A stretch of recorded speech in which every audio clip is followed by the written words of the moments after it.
Ok, maintenant ce que nous allons faire, c'est la grille. Donc la grille, on va avoir besoin d'apporter deux librairies, enfin deux choses, pas deux librairies, deux choses. Une première sera une librairie, sera random. Pygame, au final, vous n'en aurez pas besoin, comme il me l'indique en fait. Et ensuite, on va importer la classe cell. Donc ce qu'on fait, c'est qu'on fait fromGame.cell import cell. Ok, donc la grille, comme je vous l'ai dit, ça va être en fait la classe qui va gérer la grille, tout simplement. Donc en fait, elle va contenir toutes les cellules. Elle va initialiser leurs valeurs, donc par exemple dire celle-là elle a une mine, celle-là elle n'en a pas. Elle va nous permettre de placer une mine, de vérifier que cette mine, que cette case, quand on clique sur une case, est-ce que cette case contient une mine ou pas, etc. Elle va permettre d'initialiser aussi le tableau de mine, c'est-à-dire en fait dire au départ où sont les mines en fait, parce que vous savez quand on lance le jeu, il faut placer des mines au hasard, et c'est à ça que ça va servir. Ok. Donc grid. Qu'est-ce que ça contient? Donc en paramètre déjà, cette classe elle va contenir width, height, donc c'est-à-dire la largeur et la hauteur de cette grille en fait. Ok. Cell size, c'est le nombre, c'est la largeur, la taille d'une cellule. Cell num, c'est le nombre de cellules. Mines count, c'est le nombre de mines qu'on va placer dans notre jeu, dans notre grille. Et shift, c'est à nouveau le décalage, vous savez, par rapport en fait à la barre du haut qui est déjà placée, qu'on verra plus tard. Ok, donc du coup, avec ces paramètres, on va créer nos attributs. Ensuite, on va créer self.cells, donc qui sera notre grille qui contient toutes nos cases. Donc ça sera une liste double qui va contenir en fait chaque liste va représenter une ligne de notre case, de notre grille, pardon. De quoi c'est constitué? C'est constitué tout simplement de cellules, donc de cells en fait, où ces paramètres sont déterminés en faisant des listes par compréhension. Donc c'est-à-dire que on va faire cell xy, cell size, cell shift, for y in range 0 self.cellNum. Donc c'est-à-dire qu'en fait on va avoir en fait tout simplement un nombre de les lignes en fait vont avoir un nombre de cellules qui est égal à cellNum, et le nombre de lignes que l'on va faire, ce sera tout simplement cellNum aussi. Donc il y aura ce sera vraiment un carré, donc il y aura le nombre de lignes sera égal au nombre de cases ou le nombre de cellules sur chaque ligne. Ensuite on a un attribut self.minesPlaced qui était à false au départ, qui permet d'indiquer si on a déjà placé les mines ou pas. Ok, ensuite on va avoir une première méthode qui est placeMines. Alors placeMines, du coup ça contient deux paramètres, safeX et safeY, donc ça va nous permettre en fait cette méthode d'initialiser, de positionner les mines quand on va lancer le jeu au hasard. Sauf à un endroit, en fait elles pourront être posées n'importe où, sauf en X et Y qui sont égales à safeX et safeY. En gros ce que ça veut dire, c'est que quand on va lancer notre jeu, l'utilisateur il va cliquer au hasard à un endroit, et pour éviter de le faire perdre dès le début, là où il clique, peu importe où il clique en fait, ce sera un endroit safe, c'est-à-dire qu'il n'y aura pas de mine. Ok, donc en fait l'initialisation au hasard dépend un petit peu de l'utilisateur, c'est-à-dire que le premier endroit où il va cliquer, c'est un endroit où il est sûr de ne pas avoir de mine, et c'est seulement quand il aura cliqué qu'on va en fait initialiser la position de nos mines au hasard. Qu'est-ce que ça fait? Donc tout d'abord mines to place, donc on va stocker en fait le nombre de mines qu'on doit poser, et tant qu'on les a pas toutes posées, alors on va générer des coordonnées XY au hasard. Ces coordonnées XY, elles doivent respecter deux conditions.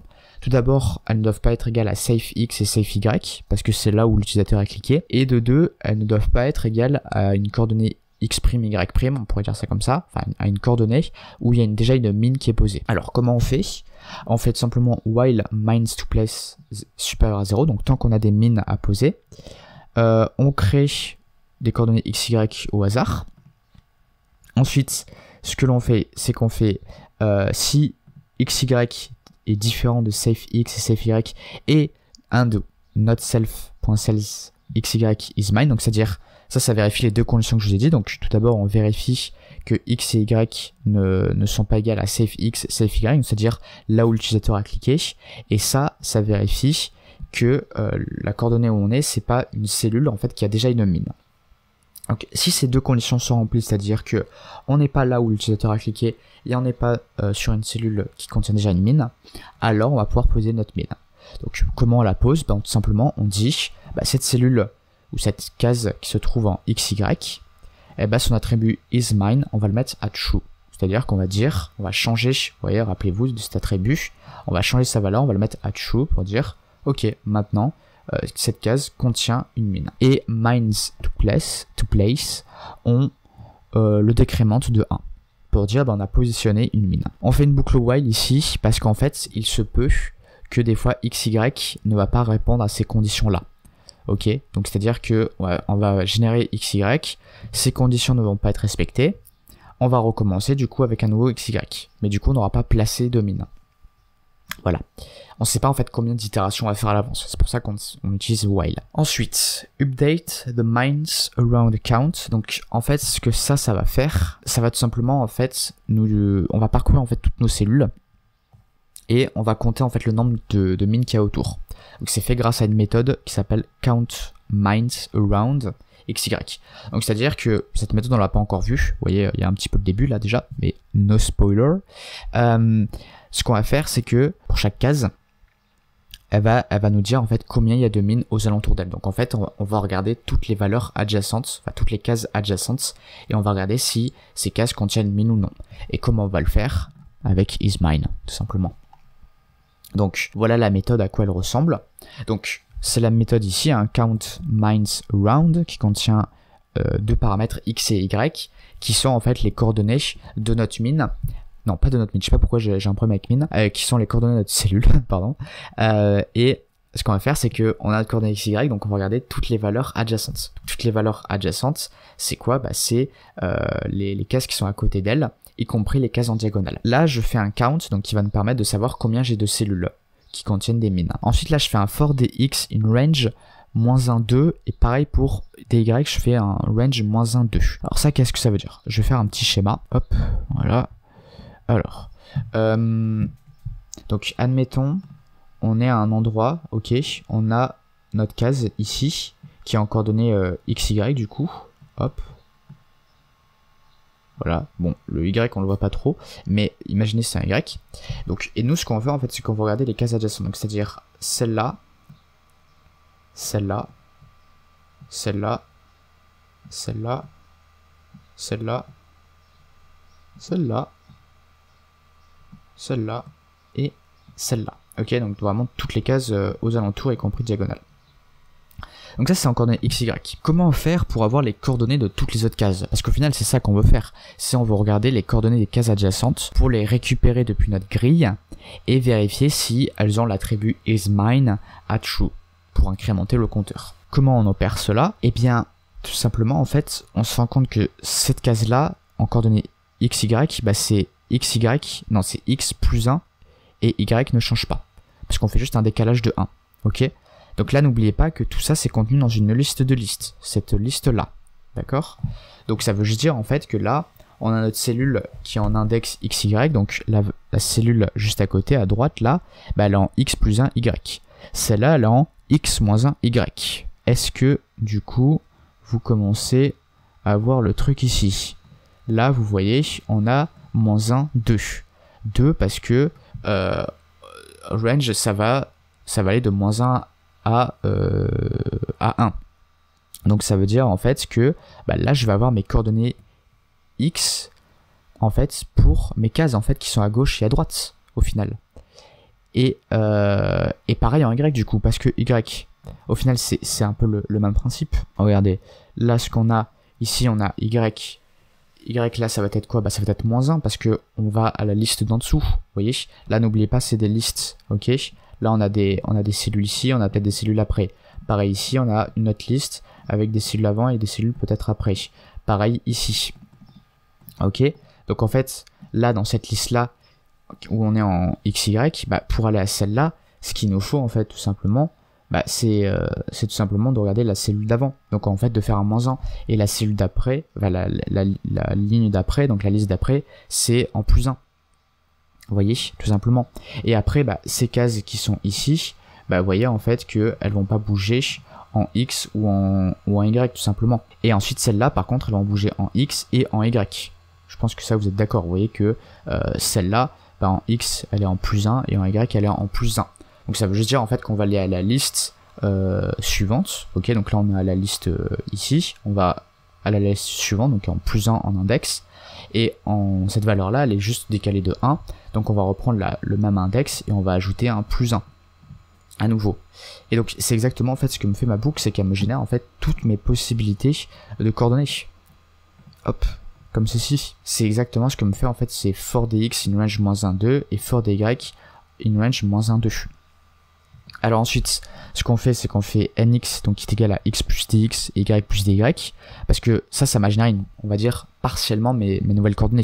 Ça m'a juste en fait ajouté le +1 ou le -1 ou le 0 en fait, selon où on est.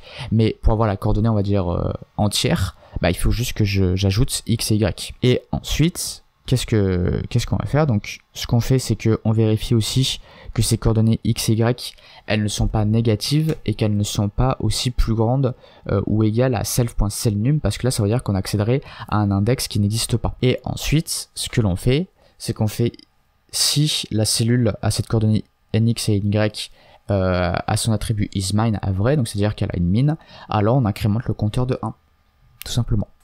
Et ensuite à la fin on return count. Alors ensuite on a quoi? Là on a une méthode reveal cell. Donc ça c'est la méthode qui va nous dire bah ok, cette cellule en XY, bah tu me la révèles, tu me dis qu'est-ce qu'elle a comme information. Alors tout d'abord, si self.minesPlaced, alors j'aurais peut-être dû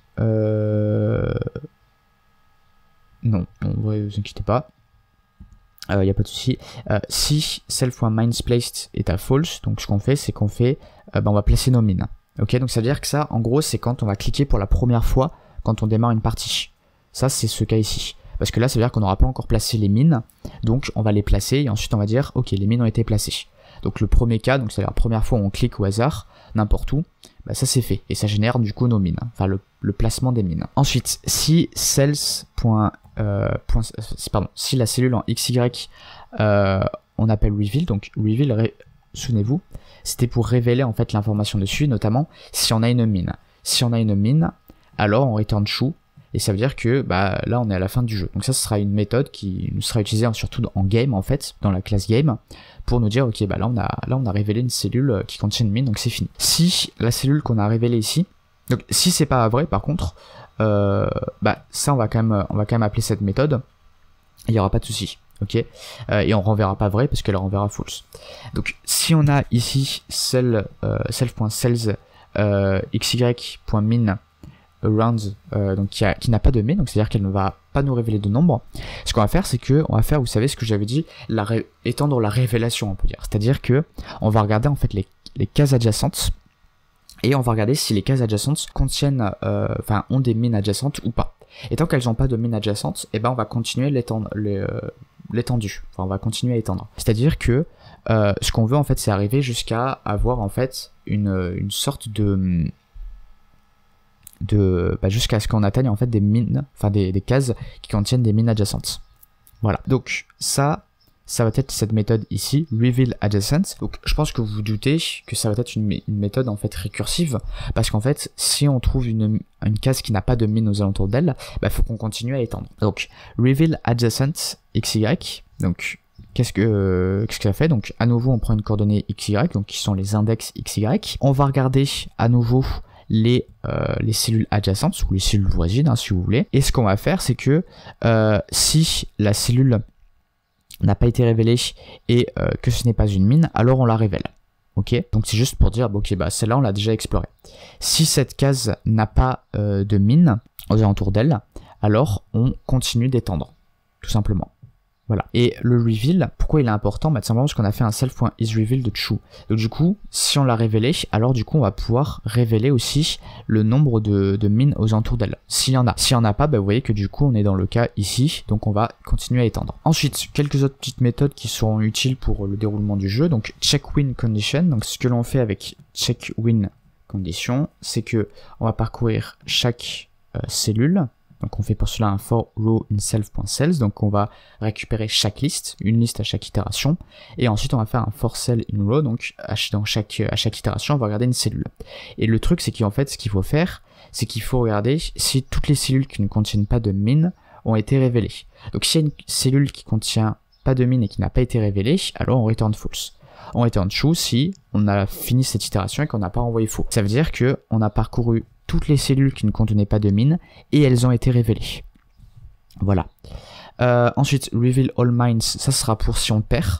C'est-à-dire que si le joueur clique sur une case où il y a une mine, on va afficher toutes les mines. Donc ce qu'on fait, c'est qu'on parcourt à nouveau toutes les cases et si on a une cellule qui contient une mine, alors on fait cell.reveal. Et ensuite, ce qu'on fait, c'est qu'on a une méthode affichage qui nous permet, donc qui s'appelle Joe, qui va nous permettre d'afficher chaque cellule sur screen, donc notre interface graphique.